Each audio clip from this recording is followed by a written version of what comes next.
À 2h30 du matin, Ouagadougou s'est éteinte brusquement, comme si une main invisible avait coupé l'interrupteur de la capitale entière. En l'espace de 30 secondes, un silence étrange envahit la ville, suivi d'une explosion, à peine audible, mais pleine de sens. Cette nuit du 14 août, ce n'était pas une attaque ordinaire. Elle dévoile des fractures invisibles dans la souveraineté du Burkina Faso, un test impitoyable de la capacité du pays à réagir à des menaces complexes et hybrides.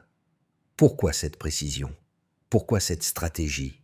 Ibrahim Traoré, le chef de la transition, doit maintenant décider. Comment reprendre le contrôle d'un pays plongé dans l'obscurité et la confusion? Pourquoi ce détail est-il si crucial pour l'avenir de la nation? La nuit du 14 août a mis en lumière des vulnérabilités insoupçonnées dans l'architecture de l'État burkinabé. Ibrahim Traoré, à la tête de la transition, se trouve confronté à un défi inédit. La souveraineté d'un pays moderne ne se limite plus à des frontières physiques, mais repose aussi sur la maîtrise de l'information et la gestion des infrastructures numériques. Cette attaque, hybride et coordonnée, montre à quel point une nation peut vaciller lorsque ses systèmes de communication et de contrôle sont mis hors service simultanément. La question n'est plus seulement de savoir comment réagir à l'attaque, mais comment reconstruire un État où chaque décision prise dans l'obscurité peut redéfinir l'équilibre du pouvoir. Ibrahim Traoré doit non seulement rétablir l'ordre matériel, mais aussi regagner la confiance de la population, car la souveraineté, désormais, se joue aussi dans la gestion des perceptions. Il doit répondre à l'incertitude qui frappe la nation, et ce défi pourrait marquer un tournant décisif pour l'avenir du Burkina Faso. Cela va au-delà de la simple crise. C'est un test de résilience pour l'ensemble du pays. À 2h30 du matin, la capitale du Burkina Faso, Ouagadougou, se trouve dans l'obscurité totale. L'électricité s'éteint soudainement, plongeant la ville dans un silence assourdissant. Un instant plus tard, une explosion retentit, secouant l'air et brisant la tranquillité. Mais ce n'était que le début d'un complot beaucoup plus vaste. Cette nuit-là, ce n'était pas simplement un acte de violence physique, mais une attaque orchestrée, dotée d'une précision sans précédent. En moins de 21 minutes, le réseau électrique est complètement déstabilisé, et dans le même temps, les communications numériques du pays sont interrompues à un taux alarmant de 78%. Ce n'était pas une panne ordinaire, mais un sabotage interne minutieusement planifié. Ibrahim Traoré, le chef de la transition, a rapidement dû comprendre qu'il n'était pas seulement face à un attentat physique, mais à une opération hybride bien pensée, qui combinait cyberattaque et perturbation des infrastructures critiques. L'attaque visait à paralyser non seulement la capitale, mais aussi à perturber les mécanismes essentiels qui soutiennent l'État. Les données révèlent sans que les serveurs gouvernementaux avaient été infiltrés bien avant la coupure d'électricité. De plus, les paquets cryptés extraits pendant l'attaque ont été redirigés vers des serveurs étrangers, renforçant l'idée d'une tentative de manipulation de l'information à une échelle globale. En l'espace de quelques heures, un pays tout entier se retrouve isolé, ses pouvoirs décisionnels neutralisés. Ce qui semblait être une simple attaque de plus contre un gouvernement en transition se révèle rapidement comme une menace plus grave pour l'intégrité nationale. C'est une crise systémique où chaque étape de l'assaut a été minutieusement calculée. Mais quel rôle joue Ibrahim Traoré dans ce chaos? Comment peut-il restaurer l'ordre dans un pays où chaque pilier de la souveraineté semble avoir été ébranlé? Dans les heures qui suivent l'attaque, Ibrahim Traoré se trouve dans une situation où la réactivité est cruciale. Le leader du Burkina Faso n'est pas seulement confronté à une crise militaire, mais à une crise de perception. Tandis que la capitale est plongée dans le noir, l'incapacité de communiquer avec ses forces de sécurité renforce le chaos. Les premières heures après l'assaut sont marquées par une paralysie presque totale. Les autorités locales, coupées de leurs instruments de communication, peinent à coordonner la réponse, laissant place à une désorganisation totale. Dans ce contexte de confusion, Deux figures émergent comme des pivots cruciaux pour comprendre l'ampleur de la crise. Le capitaine Sawadogo, un expert en cybersécurité, est appelé en urgence pour auditer les attaques numériques. Il découvre que les serveurs gouvernementaux avaient été compromis bien avant la coupure d'électricité. Cette révélation confirme qu'il ne s'agissait pas simplement d'une réaction à l'assaut physique, mais d'une attaque préméditée, conçue pour priver le gouvernement de son pouvoir décisionnel. En parallèle, les unités de soldats déployées dans la capitale sont confrontées à des difficultés majeures. Coupées des réseaux de communication, elles doivent s'organiser de manière autonome, naviguant dans une ville où les repères habituels n'existent plus. Ces soldats, isolés et sans directive claire, témoignent de la déstabilisation de l'État. Leur expérience sur le terrain révèle l'ampleur de l'impact de l'attaque. Ce n'est pas seulement une paralysie matérielle, mais un défi à la légitimité même du pouvoir. Dans ce climat de crise extrême, Ibrahim Traoré doit rapidement prendre des décisions cruciales pour remettre l'État sur les rails, tout en gérant les tensions internes qui menacent de déstabiliser encore davantage le pays. La nuit du 14 août, l'attaque contre Ouagadougou se déploie en 3 étapes déterminantes, chacune ayant un impact majeur sur l'intégrité de l'État. Des deux serpentes, le réseau électrique national s'effondre en une seule action synchronisée, coupant l'alimentation à toute la capitale. Les autorités ne sont pas préparées à une coupure de cette ampleur, car les pannes électriques habituellement observées à Ouagadougou ne dépassent jamais 5 minutes. Cette déconnexion, qui dure 18 minutes et 37 secondes, soulève immédiatement des questions sur la nature du sabotage. Un acte interne soigneusement orchestré, bien avant l'explosion qui a secoué le quartier présidentiel. Pendant ce temps, le trafic Internet sortant du pays chute brusquement de 78% entre 2h29 et 2h51, une statistique révélatrice d'une manipulation planifiée. Les serveurs du gouvernement sont redirigés vers des destinations à l'étranger, confirmant l'existence d'une cyberattaque de grande envergure, où des données cruciales sont extraites en temps réel. Ce transfert massif de données renforce l'idée d'une intrusion non seulement physique, mais numérique, visant à isoler le Burkina Faso du reste du monde. Pendant ce laps de temps, la situation à Ouagadougou se dégrade rapidement. Des véhicules sans plaques circulent dans la ville, profitant de la confusion pour mener des actions furtives. L'explosion qui frappe le quartier présidentiel à 2h35 ne fait qu'ajouter à l'intensité de la crise. Elle est dirigée de manière stratégique pour déstabiliser le commandement central, sans pour autant causer de pertes humaines majeures.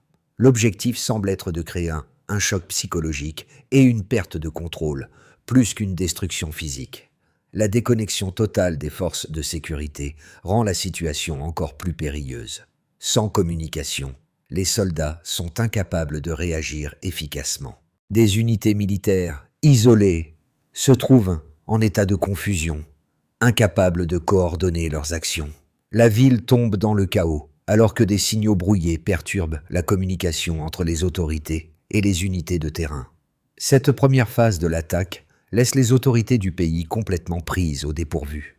Ibrahim Traoré, confiné à un système sécurisé, reçoit en temps réel les rapports de terrain, mais il est également conscient que chaque décision qu'il prend dans cet instant critique peut décider de l'avenir du pays. Les militaires commencent quant à se réorganiser sous son commandement, mais l'attaque a déjà largement perturbé les mécanismes de réponse. Le pays semble totalement paralysé par cette offensive hybride qui combine à la fois des moyens numériques, physiques et psychologiques. Face à cette situation, Ibrahim Traoré doit prendre des décisions rapides, non seulement pour restaurer l'ordre, mais aussi pour limiter les conséquences économiques, politiques et sociales de l'attaque. Le défi est immense. Dans un pays où l'incertitude et la désinformation commencent à se propager aussi vite que les rumeurs, la priorité est de retrouver le contrôle. La collecte et l'analyse des données font apparaître des éléments clés qui révèlent la sophistication de l'attaque du 14 août. L'un des premiers indicateurs qui a attiré l'attention des autorités était la durée de l'interruption du réseau électrique. En effet, la coupure a duré 18 minutes et 37 secondes, soit près de 4 fois plus longtemps que les pannes habituelles à Ouagadougou. Les ingénieurs de la Société énergétique nationale ont rapidement confirmé que la déconnexion avait été provoquée par une action délibérée depuis l'intérieur du système. Cette durée anormale ne correspondait pas à un incident standard, mais à un sabotage précis visant à préparer le terrain pour la phase suivante de l'attaque, la disruption numérique. La deuxième donnée cruciale provient des flux de données. Entre 2h29 et 2h51, le trafic Internet sortant du Burkina Faso a chuté de manière spectaculaire de 78%. Cet effondrement abrupt ne correspond pas à une simple panne technique, mais plutôt à une action coordonnée visant à couper le pays de l'extérieur. En parallèle, des paquets de données cryptées ont été redirigés vers des serveurs localisés en Europe. Cette activité a permis aux attaquants d'exfiltrer des informations sensibles et d'observer les réactions du gouvernement burkinabé en temps réel. L'utilisation de serveurs étrangers indique qu'il s'agissait d'une opération bien préparée et non d'une attaque opportuniste. En outre, l'impact économique immédiat de l'attaque a été significatif. Les données des transactions bancaires révèlent que le système bancaire du pays a subi des interruptions massives, avec une période de 7 heures et 12 minutes pendant laquelle les transactions interbancaires ont été suspendues. Cette paralysie a bloqué près de 2,8 millions de dollars dans les circuits financiers internes du pays, ce qui représente une perte d'environ 5% de la productivité quotidienne du Burkina Faso. Une perte de cette ampleur démontre que, bien que l'attaque ait visé des infrastructures numériques, elle a également eu un impact direct sur l'économie nationale, affectant les entreprises, les services et la population. Le troisième jeu de données concerne l'infrastructure numérique gouvernementale. Un audit mené sous la direction d'Ibrahim Traoré a révélé que 41% des serveurs gouvernementaux utilisaient encore des protocoles de chiffrement obsolètes, un fait inquiétant qui a contribué à la vulnérabilité des systèmes du pays face à cette cyberattaque. Les données relatives à l'audit ont conduit à l'adoption d'une nouvelle directive présidentielle, obligeant à la mise en place d'un système à double authentification pour toutes les infrastructures critiques. Ce chiffre alarmant a mis ainsi en lumière la nécessité de moderniser les systèmes de sécurité numérique du pays, un travail qui s'est avéré crucial après l'attaque. Ces trois jeux de données, la durée anormale de la panne électrique, l'effondrement du trafic Internet et l'impact économique direct, montrent que l'attaque était minutieusement planifiée et exécutée. Elle visait non seulement à déstabiliser le pays physiquement, mais aussi à saboter ses systèmes numériques et à engendrer un chaos économique. Ibrahim Traoré doit maintenant naviguer à travers une situation complexe où chaque chiffre, chaque donnée collectée, peut avoir des implications profondes pour la stabilité du Burkina Faso. Deux hypothèses majeures émergent concernant l'attaque du 14 août, chacune offrant une perspective différente sur l'origine et l'objectif de l'opération. La première hypothèse suggère que l'attaque provient d'acteurs internes, exploitant les tensions politiques et militaires qui traversent le Burkina Faso. Le pays a connu plusieurs coups d'État dans la région et des factions rivales au sein des forces armées pourraient avoir profité de la situation fragile pour affaiblir le gouvernement actuel. Cette hypothèse s'est renforcée par les indices montrant que la coupure d'électricité a été effectuée de l'intérieur du système, un détail qui suggère une connaissance intime des infrastructures critiques du pays. La répartition des rôles au sein des institutions burkinabées, déjà fragmentées, pourrait avoir facilité cette intrusion. De plus, la déstabilisation rapide du pays, combinée avec l'échec des forces de sécurité à réagir de manière cohérente, appuie cette analyse. L'attaque serait ainsi perçue comme un mouvement opportuniste, une tentative de renverser l'équilibre fragile au sein du pouvoir. La deuxième hypothèse, soutenue par des experts en cybersécurité et plusieurs diplomates africains, postule que l'attaque dépasse les capacités locales et pourrait être l'œuvre d'une puissance étrangère ou d'un groupe soutenu par un État étranger. La synchronisation de l'attaque, l'utilisation de technologies sophistiquées et la redirection des données vers des serveurs européens suggèrent que l'opération avait des ressources bien au-delà de celles disponibles au Burkina Faso.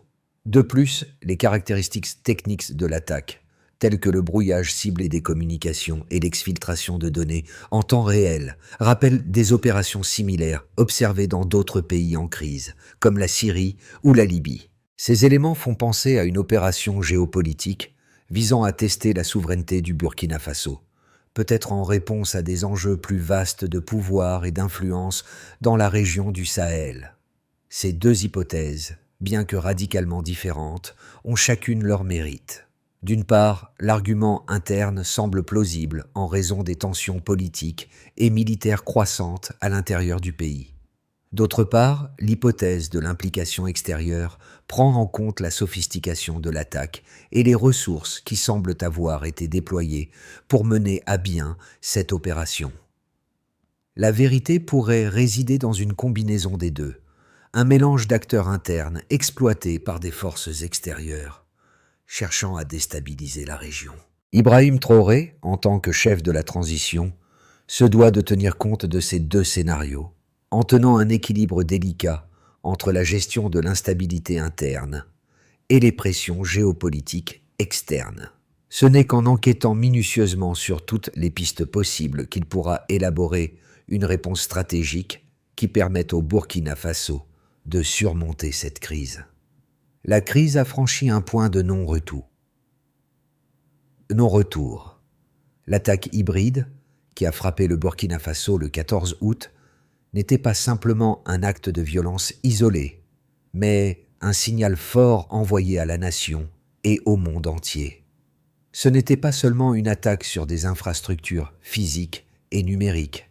C'était un test de la souveraineté du pays, un coup porté à son autorité, son intégrité et sa capacité à réagir face à une menace d'une telle ampleur. Le vrai tournant se produit lorsqu'Ibrahim Traoré prend pleinement conscience que l'attaque ne se limite pas à une simple rupture de communication ou à des dommages matériels.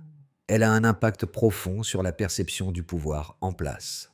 Alors que les forces de sécurité tentent de reprendre le contrôle de la situation, un autre défi émerge, la guerre de la perception. L'attaque a ouvert une brèche dans la confiance entre le gouvernement et la population. Ce n'est plus seulement une question de sécuriser les infrastructures ou de restaurer l'ordre. Il faut aussi reconstruire cette confiance, un travail ardu pour un dirigeant qui doit gérer la crise non seulement à travers des mesures techniques, mais aussi en traitant les suspicions croissantes au sein de la population. La bataille pour la souveraineté du Burkina Faso vient de passer à un niveau plus complexe. Les répercussions de l'attaque du 14 août s'étendent bien au-delà de la simple perte de communication ou de l'effondrement des infrastructures. Cette crise révèle plusieurs vulnérabilités systémiques qui affectent l'ensemble du pays, de l'État à la société civile, des entreprises aux citoyens ordinaires. Les marchés financiers sont immédiatement frappés. La suspension des transactions bancaires pendant plus de 7 heures bloque non seulement près de 2,8 millions de dollars, mais déclenche également une onde de choc sur l'économie.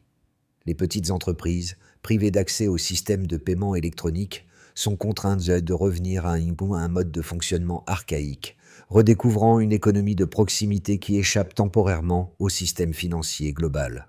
Pourtant, cette résilience forcée ne suffit pas à compenser la perte de productivité.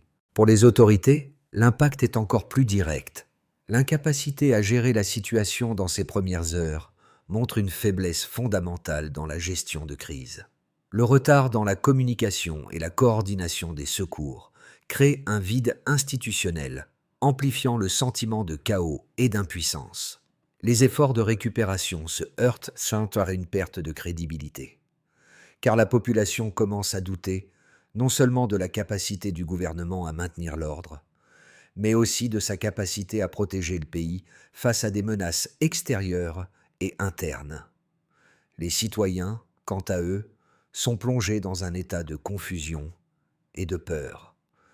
Les rumeurs circulent rapidement, exacerbées par le manque d'informations fiables et la lenteur des réponses officielles. Les réseaux sociaux se transforment en un terrain fertile pour la désinformation, ce qui complique encore la gestion de la crise. La psychose collective qui en résulte devient une arme aussi dangereuse que l'attaque elle-même. La situation révèle que l'État, déjà fragilisé par des années de tensions politiques et économiques, est encore plus vulnérable lorsqu'il perd son monopole sur l'information. D'un point de vue régional, les conséquences sont également notables. Le Mali et le Niger, deux pays voisins, prennent rapidement des mesures pour renforcer leur sécurité et surveiller les frontières communes. L'Union africaine convoque une session spéciale pour discuter de la sécurité numérique dans la région du Sahel, consciente que l'attaque contre le Burkina Faso pourrait être un signal d'alarme pour toute la région. Mais, tout en observant la situation de près, les grandes puissances, comme la France et les États-Unis, restent en retrait, ne voulant pas risquer une implication directe qui pourrait compromettre leurs propres intérêts géopolitiques. En fin de compte, les répercussions de cette attaque se dessinent en une série de crises interconnectées. Il ne s'agit pas seulement de rétablir l'ordre dans les rues ou de réparer les infrastructures. C'est la souveraineté elle-même qui a été mise à l'épreuve. Et chaque secteur de la société, économique, politique, social, est désormais en jeu. À mesure que le Burkina Faso se remet de l'attaque du 14 août, 3 scénarios possibles se dessinent, chacun dicté par la manière dont le gouvernement, sous la direction d'Ibrahim Traoré, choisit de répondre à cette crise. Le futur immédiat du pays dépendra de l'évolution de la situation interne, de la réaction à l'attaque et des choix stratégiques pris dans les mois qui suivent. Dans ce scénario, le Burkina Faso parvient à stabiliser lentement la situation. Bien que le pays soit gravement perturbé par la crise, il commence à rétablir ses réseaux essentiels, tout en reconstruisant progressivement la confiance entre l'État et la population. Les réformes mises en place sous la supervision d'Ibrahim Traoré en matière de cybersécurité et de gestion de crise commencent à porter leurs fruits. Le pays renforce son infrastructure numérique, ce qui permet de minimiser les risques d'attaques futures. Cependant, l'instabilité politique reste palpable et des tensions internes continuent d'émerger au sein de l'armée et de la population. Ce processus de stabilisation pourrait prendre plusieurs mois, voire plus, avant que le pays ne retrouve une situation normale. Et même dans ce cas, la confiance du peuple en son gouvernement serait difficile à regagner. Dans un scénario plus favorable, le Burkina Faso utilise cette crise comme une opportunité pour se réinventer. Le gouvernement met en place des réformes profondes, en particulier dans les domaines de la cybersécurité et de la gouvernance, et commence à établir des alliances stratégiques renforcées avec les pays voisins comme le Mali et le Niger. Un nouveau pacte de défense numérique est créé, et donc d'une coopération régionale sans précédent voit le jour, consolidant ainsi la position du Burkina Faso dans la région du Sahel. Les relations avec les grandes puissances sont également améliorées et des investissements étrangers commencent à affluer, attirés par la stabilité retrouvée et les mesures de sécurité mises en place. Ce scénario pourrait permettre au pays de se moderniser, de diversifier son économie et de retrouver une autonomie stratégique tout en consolidant ses institutions démocratiques. Dans un scénario plus sombre, la situation se dégrade rapidement. La crise s'intensifie à cause des tensions internes et de l'incapacité du gouvernement à restaurer l'ordre. La menace d'autres attaques, peut-être plus ciblées et sophistiquées, persiste. Les cyberattaques continuent, affaiblissent davantage les infrastructures de l'État, tandis que les tensions politiques entre les factions militaires se transforment en un affrontement direct. Le Burkina Faso entrait alors dans un cycle d'instabilité prolongée, avec des émeutes, des grèves et des conflits internes. La situation économique se détériore davantage, la monnaie se déprécie, et le pays se trouve contraint de rechercher un soutien extérieur, mais à un coût élevé en termes de souveraineté. Dans ce scénario, Ibrahim Traoré pourrait être contraint de renforcer son pouvoir en centralisant davantage le gouvernement, ce qui entraînerait une augmentation des tensions sociales et un isolement international croissant. Chacun de ces scénarios représente une trajectoire potentielle pour le Burkina Faso, dictée par la manière dont le pays choisit de réagir aux pressions internes et externe. La gestion de cette crise est essentielle, et le chemin que suivra Ibrahim Traoré sera déterminant pour l'avenir du pays dans la région du Sahel. La crise qui a frappé le Burkina Faso en août dernier a des répercussions bien au-delà de ses frontières. C'est un moment charnière pour tous les pays de la région du Sahel, où la vulnérabilité des États face aux menaces hybrides, qu'elles soient numériques, physiques ou psychologiques, devient une réalité trop évidente. Le Burkina Faso, sous la direction d'Ibrahim Traoré, a été forcé de faire face à cette nouvelle forme de guerre, où chaque aspect de la souveraineté, la gestion de l'information, la sécurité interne, l'unité nationale, a été testé de manière inédite. Pour les citoyens burkinabés, l'impact est direct et personnel. Le pays se trouve à un carrefour, et la manière dont les dirigeants réagiront aux défis actuels déterminera non seulement la stabilité à court terme, mais aussi le futur du pays. Les jeunes, en particulier, sont les plus touchés par cette crise. Beaucoup voient désormais dans la cybersécurité et la gouvernance numérique des enjeux vitaux pour l'avenir. Pour eux, la guerre de l'information n'est pas une question théorique, mais une réalité qu'ils doivent comprendre et maîtriser. Cette crise met en lumière la nécessité d'un engagement civique plus fort, où chaque individu a un rôle à jouer dans la résilience du pays. Pour les autres nations de la région, cette crise est un avertissement. Le Sahel est plus que jamais un terrain stratégique où la sécurité numérique doit être priorisée. Si les pays voisins, comme le Mali et le Niger, ne prennent pas des mesures similaires pour renforcer leurs infrastructures, ils pourraient eux aussi se retrouver vulnérables à des attaques similaires. Ce n'est pas seulement le Burkina Faso qui est en jeu, mais toute la stabilité de la région.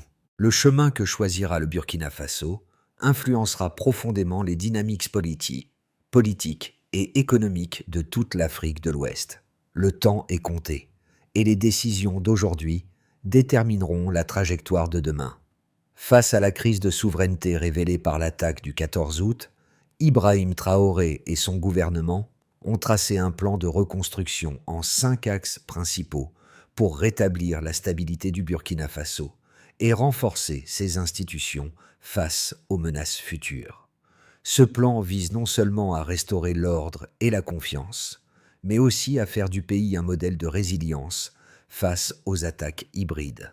Le premier axe est c'est la création d'un centre national de cyberdéfense, chargé de surveiller en temps réel les flux de données critiques, de détecter les anomalies dans les 30 premières minutes et de réduire de 70% les vulnérabilités dans les 6 mois. Ce centre devra garantir une défense numérique autonome et renforcer la capacité de réaction du pays en cas de nouvelles attaques. Un autre axe majeur de la stratégie est la réforme des institutions publiques pour améliorer la transparence et la rapidité des processus décisionnels. Chaque ministère devra désormais publier trimestriellement ses dépenses liées à la sécurité numérique. Et une chaîne décisionnelle raccourcie sera mise en place pour éviter les retards observés lors de l'attaque. Pour réduire la dépendance du pays à l'égard des acteurs extérieurs, un fonds souverain financé par les revenus miniers soutiendra des projets de relance dans les secteurs agricoles et numériques. Cette diversification vise à renforcer l'autonomie économique du pays tout en créant des emplois et en stimulant la croissance locale. Le Burkina Faso développera une coopération accrue avec ses voisins, en particulier le Mali et le Niger, pour créer un réseau régional de défense numérique. Ce pacte stratégique visera à protéger les infrastructures critiques et à coordonner les efforts de cybersécurité à l'échelle du Sahel. Le dernier axe concerne l'éducation des jeunes générations à la cybersécurité et à la souveraineté numérique. Des modules de souveraineté et cybercitoyenneté seront intégrés au programme scolaire afin de préparer les futurs leaders à relever les défis numériques du XXIe siècle. Ce plan ambitieux transforme la crise en opportunité, en posant les bases d'un pays plus autonome, plus résilient et plus sûr dans un monde de plus en plus interconnecté. La crise du 14 août a marqué un tournant dans l'histoire du Burkina Faso, Un moment où la souveraineté du pays a été mise à l'épreuve de manière brutale et inédite. Pour Ibrahim Traoré et ses équipes, il ne s'agit pas seulement de restaurer l'ordre ou de réparer des infrastructures. Cette crise a révélé des failles profondes dans le système, mais aussi la résilience du peuple burkinabé, qui a su faire face à l'adversité avec détermination. En observant le pays se relever, on peut voir une nation transformée, non pas par la violence de l'attaque, mais par sa réponse à celle-ci. Le Burkina Faso ne sera plus jamais le même, mais chaque défi surmonté permet de renforcer les fondations sur lesquelles il bâtira son futur. Le chemin qui s'ouvre devant Ibrahim Traoré est semé d'embûches, mais aussi d'opportunités. L'attaque du 14 août pourrait bien être un catalyseur, transformant une crise de souveraineté en une avancée vers une nation plus forte, plus unie, et prête à se défendre sur tous les fronts, numériques, militaires et économiques. L'essentiel maintenant est de ne pas oublier ce que cette nuit du 14 août a révélé. La souveraineté ne se mesure pas seulement en frontières physiques, mais aussi dans la capacité à se relever, à s'adapter et à se réinventer face à l'incertitude.